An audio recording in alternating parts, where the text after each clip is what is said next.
Here's a myth that wrecks leaders, relationships, and entire teams. My stress is caused by what's happening to me.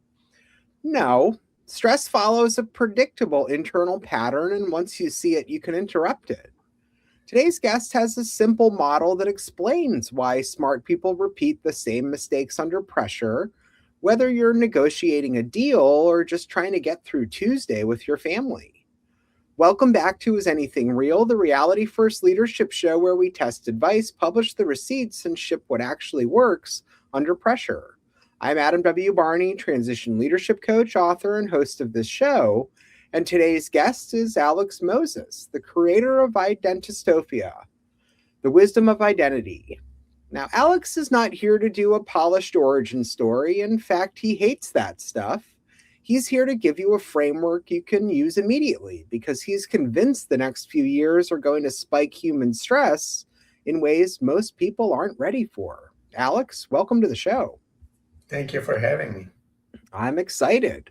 And Alex, I'm going to honor your preference right out of the gate. No peacock feathers, no long biography. Let's head straight to the model here.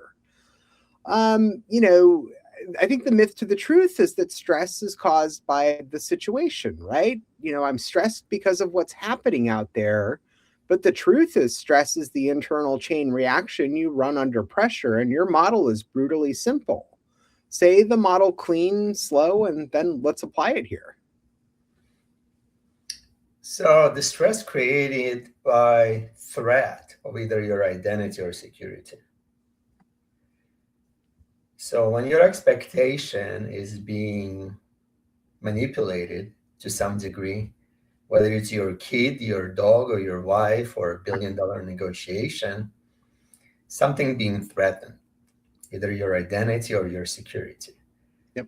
And based on the condition behavior that took you as long as you've been alive to condition yourself, you're reacting to that stress.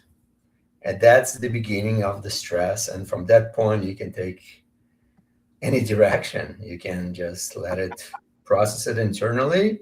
Yep. Or you can just go in a war with whoever you're dealing with. Right. Well, and I think that, how I view it, it's pressure, violated expectations, threat, protection, and then behavior. Now, I would kind of maybe ask you to define protection because that word is where people end up missing the whole thing, I think, right? And when people hear protection, they think safety, but I think what you mean is the nervous system tries to defend identity. You just have a basic instincts, and that's how you operate. But those basic instincts is actually has a lot of layers on top of it that's been conditioned into you. So when you go on the streets, you don't expect a lion to jump on you because you just don't have that expectation. But what if somebody will come to you and point the gun at you? How are you going to react? Right. So your security at that point is being threatened, and you don't know how to react because that's not how you've been conditioned to behave when you go outside on the street. Right.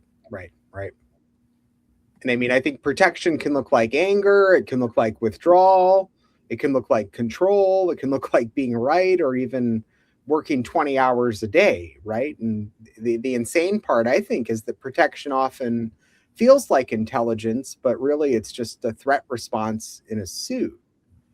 Alex, you also said something in our qualifier that I think is the core receipt here. Your pattern doesn't change whether you're taking out the trash or negotiating that $1 billion deal. So let's do two examples here, actually, right? Example one, you kind of talked through. Let's do ordinary life, partner, kids, dogs, whatever. Walk us through the chain there. So make it very easy.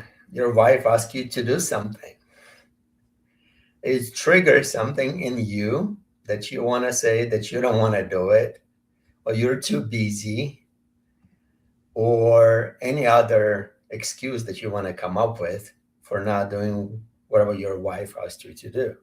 Yep. But in reality, what she does, it threatens your identity Hmm. because she tells you that you should know better than her to ask you to do something, because in her mind, she already asked you and you should know the answer. This is like two identities in a war. Yeah. And that's Yeah. it, like happens every single day in every single marriage. Right. Well, and you can see, in leadership, it results in the sort of the same way with team conflict, deal pressure, or someone undermining you. And I think that's really strong because now our listeners hopefully realize I don't have a unique problem. I have a repeatable pattern here. So, if the chain, let's say, is predictable, then I think the skill is catching it earlier. So It's not where going to work. it's not going to work. Yeah. Okay. Well, what's then the earliest signal, or what's the most common violated expectation here? Because that expectation was set in you when you could have been 7 year old. So for you to identify it, it might help you with the reaction, but it not will fix the problem. The fixing the problem, you actually have to change the whole habitual behavior. Mm-hmm. And that's what Identisophia was designed to do. Yep. Because I've been a coach, NLP practitioner, hypnotherapist, and in a space of trying to help people to figure out why they do what they do and how to improve for almost 40 years. Mm-hmm. But until now, I couldn't figure out how to actually restructure your human behavior. And that's habitual. And it takes about 3 months in order to be able to do it. So Wow. you can interrupt the pattern. That's easy part. But that only comes from if you have a very high level of self-awareness. Yep. To say, okay, it's my identity being threatened. I'm not going to react this way. Right. Or it's my security being threatened. This car is not trying to kill me. The driver just not paying attention. Yeah. Yeah. So Yeah. your reaction might change, but the pattern will not disappear. The next moment it happens, you're going to react the same way. Mm. So the I mean, whole idea, the whole model of Identisophia is actually restructuring those patterns. right. Well, then in that sense, what would you say the most common threat story is that leaders tell themselves? If you get out of the personal side and think in that leadership world. It depends whether you're an employee or employer. If you're an employer, 99% of the time is going to be identity, Mm. right? That you're not good enough, or they tell you they know better than you do, or any other identity issue that you might come up with. Mm. And same thing in reverse and security. And if you're an employee, you're scared to lose the job and any single threat that's happening. If your employer tells you anything about your activity, you're taking it that there's a chance for me to lose the job and lose the income. Right. Right. Right. Right. I mean, and most people, whether they're leaders or at home, try to fix behavior, but I actually think behavior is the last domino here in some ways, right? It is. It's just conditioned activity. You just act the way you conditioned. That's Right. all it is. Well, let's maybe shift into the AI angle here, because I think this is actually where your work gets louder over the next few years. And you said something that stuck with me: as AI grows exponentially, human stress grows with it. What do you see people are underestimating about what AI will do to anxiety, but then also identity threat? And you just pinpointed. It's created a huge identity threat because people lose their identity because they use AI to communicate.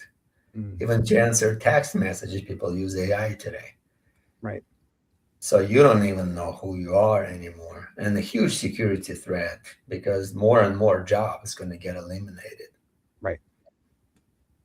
Well, and I think to keep it grounded, Alex, you and I, we're not doing sci-fi doom today. We're saying uncertainty rises, replaceability rises, and pressure rises, and the human nervous system isn't going to magically evolve at the same speed, right? And I think we've seen that over the last 100+ years in terms of technology in general. That's one of my favorite quotes was one of the guy, he's saying, he cannot understand technology anymore. He cannot understand the young people. Everything changes so fast. He cannot catch up with things anymore, and the whole world is going into chaos. That was by Leo Tolstoy, 1864. Isn't that wild to go back to that and, think that, I mean, the web of this just keeps moving faster and faster and faster. But again, humans can't keep up. I would actually go back and, things like ADHD that are so prominently diagnosed in our society only came up in the last, say, 100 to 150 years as well, when across thousands of years of human history, ADHD was actually an evolutionary advantage to how we could survive, right? There's a reframe that we need to do in terms of identity there, and the way that sort of the stereotypical paths and things that are explained in the world are told today. Yeah, I agree. ADHD is actually can be your superpower. It doesn't have to be your disability. Right. Right. Even with reading, because I had a lot of people come to me, goes, oh, they're listening to audiobooks, right? They don't read anymore. Right. I'm saying the reason you don't read anymore because you don't know how to read. Right. Nobody actually taught you how to read in school. So you have no ability to read.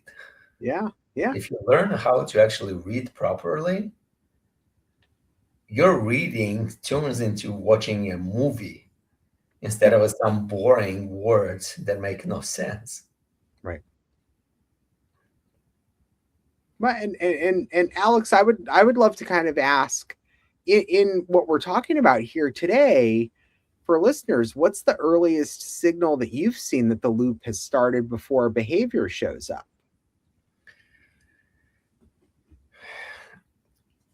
So it's complex. It will take us a very long time to break it all down, but I'll try to simplify it for you. Sure. It's a definition of insanity, doing the same thing and expect a different result. Whether it was created when you were 5-year-old, it doesn't change ever. You keep repeating the same loop for the rest of your life. And then you expect different results. People go into business without a clear niche, having a clue where the customer is going to come from, have no clue what their cost of their customers is, have no clue how to scale. They expect to succeed. Mm-hmm.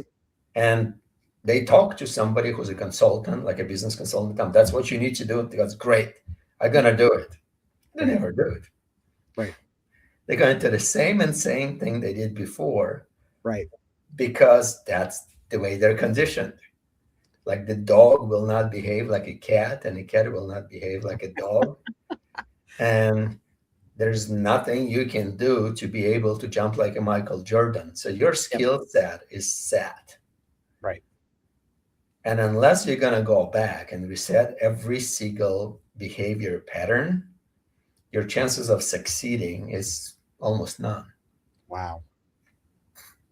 Where do you see, Alex, that shows up first? Is it in the body? Is it in thoughts? Is it tone? Or is it timing? It's conditioned, so it comes unnaturally. You don't even see it's coming. Because it's instant, just like instinct. Yep. Because your ability to create emotion and feeling is 100 times faster than create a thought. Yep. So you're already emotionally feeling horribly without even thought came in. Why? The thought comes in, then reaction comes in, but that's way too late. Right. That's why trying to control your thoughts do not work. So right. I actually went, as I mentioned, and had AI research in 4 different platforms through 150 different years of, 150 years, back to 150 years, through every single book, university, college, work research, coaching programs. If there's a way Sure.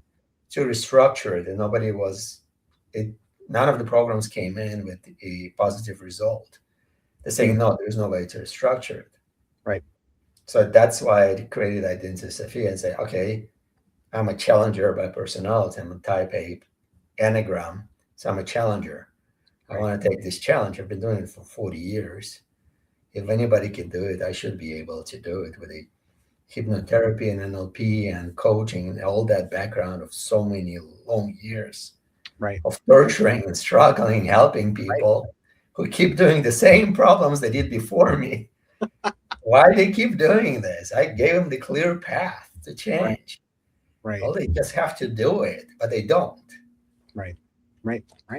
Well, in that realm, I'm kind of thinking about one move that listeners could run this week in this realm, and I'm going to name it something like interrupt the chain, right? And I would go, interruption, yeah. When you feel yourself getting activated, do this in less than 60 seconds. Name the pressure. Say I'm under pressure because blank.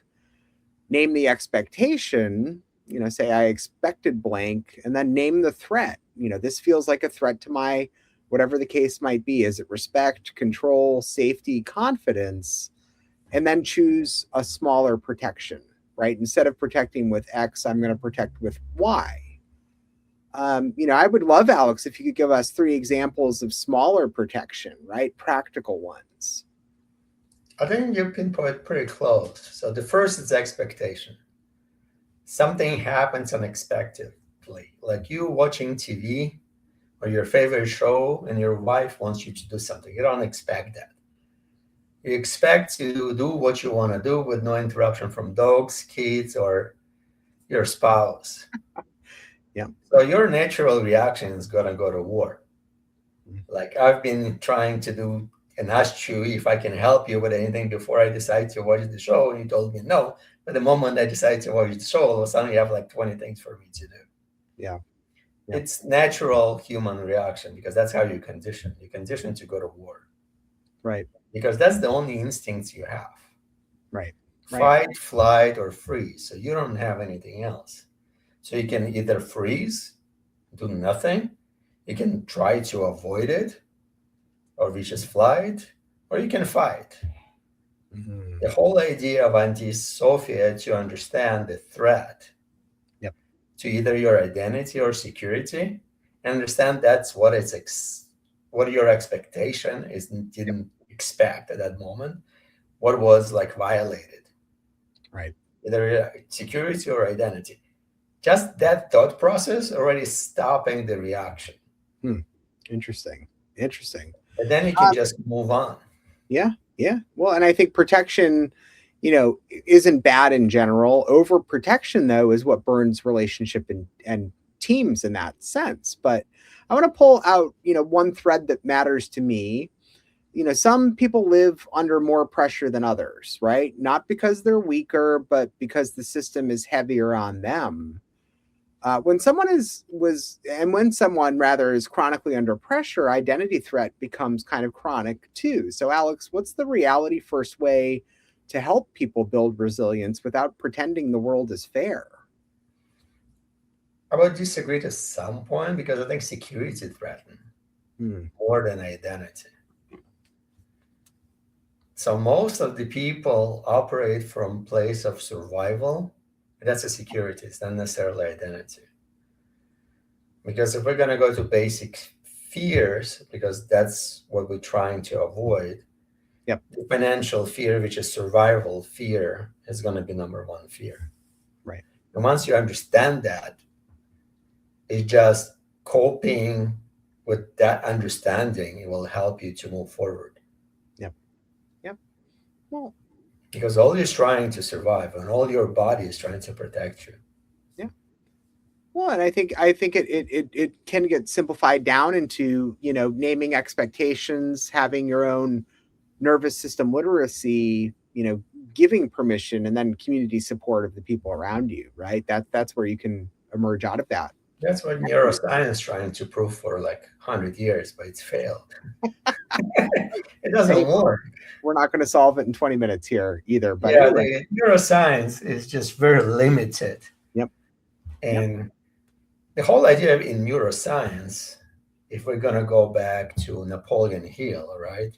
Yep. And affirmations, just keep telling yourself something different and you will become different. Right. Like I said, I've been in that space for 40 years. I haven't seen it to work on anybody yet. I mean, I haven't met billions of people who tried it, but the Yep. people who I knew who tried it for a fact, Right. including me, it did not work. Right. Because your conditioning is your conditioning. And True. it's irrelevant how much you're going to tell yourself that you're going to be billionaire tomorrow. Yep. I guarantee you, you're not going to become a billionaire tomorrow just by telling yourself you're going to be a billionaire tomorrow. Right. Right. Well, then, in that sense, Alex, how we end every episode, across all of this, is anything actually real? I was told very recently what is real, and it shocked me. It's somebody who told me I never expected him to tell me that because I didn't think he was that intelligent. He seemed like an average Joe. Yep. And he told me something that absolutely blew my mind.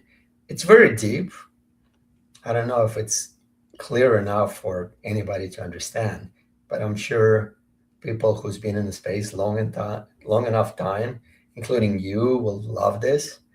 So what's really what truth is a state of being.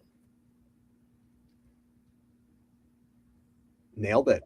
I mean, I see what's real as this. It's the state of being, in that your emotions are real and your choices are real, right? Everything else is a negotiable. Or imaginable. Yeah. Yeah. Hey, Alex, where should people find identisophobia? Yeah. Wow. There we go. And the booklet. So, I mean, it's easier to remember if you remember the identity. The root is identity. Yep. Identity, so identity. And Sophia is a wisdom. So the wisdom of identity. That's what Identisophia is. Because I was trying to come up with a name that will be defining what I've got to offer without repeating anything else in the market. Yep. So the wisdom of the identity, that's all it is. So you can find Identisophia on Amazon. There's like 3 books. Yep. One book is actually a novel. One book is a framework. And one book is actually how to operate in this world. More like in Dale Carnegie style. Yep. Give you like a principle of Identisophia, because I try to create 3 different things for 3 different type of people. Yep. Some people like fictional. Yep. Some people like straightforward manual. Some people like a story, like Dale Carnegie story with the principles. That's why I wrote 3 different books and 3 different styles for a different type of people who would like the access to it in the way that they like to process information. Awesome. Well, we'll of course link to that in the show notes below. But, I would say for our listeners, if you got value from this conversation today, I challenge you to send it to one person who keeps saying, I don't know why I keep doing this. Because now you do, it's it's protection. And if you're in a leadership transition and you feel your nervous system running your calendar, there's also a 20-minute foundation call with me linked in the show notes below. No pitch, no pressure, just leaving with one reality move from where I come from. But Alex, thank you for coming in hot and making this one real. And for our listeners, until next time, stay grounded, stay human, and keep questioning the noise. Thanks, Alex. Thank you, Adam.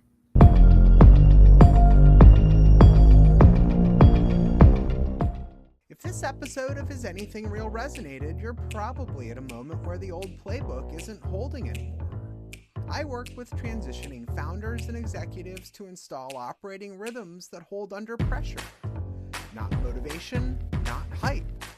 I've spent over 20 years inside high-pressure environments and worked with over 300 leaders through moments where clarity mattered more than speed.